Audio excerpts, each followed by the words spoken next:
اس واقعے کی یاد ہے کہ جو 1400 سال پہلے سن 61 ہجری میں کربلا جو کہ عراق میں پایا جاتا ہے، وہاں پہ یزید نامی ایک دہشت گرد، ایک ایسا انسان جو ظلم و جور کو عام کرنا چاہتا تھا، اس نے امام حسین کو مجبور کر کے جو مدینہ شہر میں رہتے تھے وہاں سے نکال کر کربلا پہنچایا، اور وہاں پہ جب امام حسین اپنے گھر والوں، اعز و اقارب اور بیویاں بچوں کے ساتھ پہنچے، وہاں پر اس نے لشکر بھیج کے، لاکھوں لشکر بھیج کے ان لوگوں پر پہلے پانی بند کیا۔ آج ہی کا دن تھا کہ جس دن ان سب نے امام حسین کے بچوں کو، چھوٹے چھوٹے بچوں کو قتل کیا،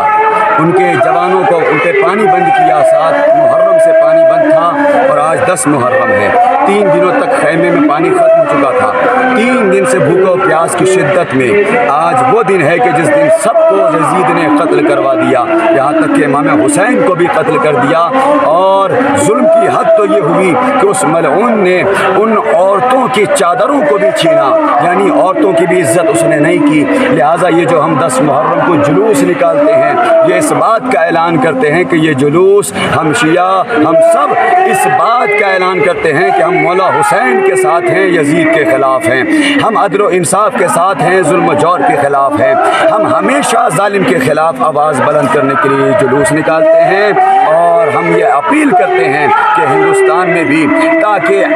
سن 61 ہجری میں جس یزید نے سر اٹھایا تھا، وہ قیامت تک کبھی بھی اس ہندوستان میں ایسا دوسرا یزید نہ پیدا ہو سکے جس کے اندر یہ ظلم و جور پایا جائے۔ ہم اسی لیے جلوس نکالتے ہیں۔ آج محرم کی 10 تاریخ ہے، عاشورہ اسے کہتے ہیں۔ یہ وہ دن ہے جس دن کربلا کے ریگستان میں سن 61 ہجری میں حضرت محمد مصطفیٰ صلی اللہ علیہ وسلم، جو آخری پیغمبر ہیں اسلام کے اور رحمت للعالمین بھی ہیں، تمام دنیا کے لیے جو رحمت بن کے آئے تھے، ان کا نواسا جو ہے، جنہیں امام حسین علیہ السلام کہتے ہیں،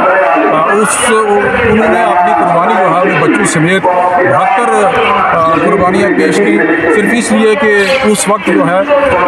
وہ یزید عزیر جو ہے وہ خلیفہ المسلمین بن کے جو ہے وہ حکومت کر رہا تھا، تخت پہ بیٹھا تھا،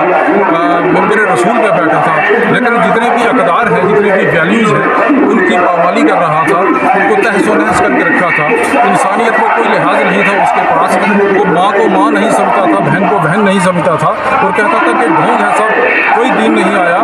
یہ کوئی قرآن نہیں آیا۔ اور پھر یہ کہا کہ رسول پاک کا نواسا جو ہے،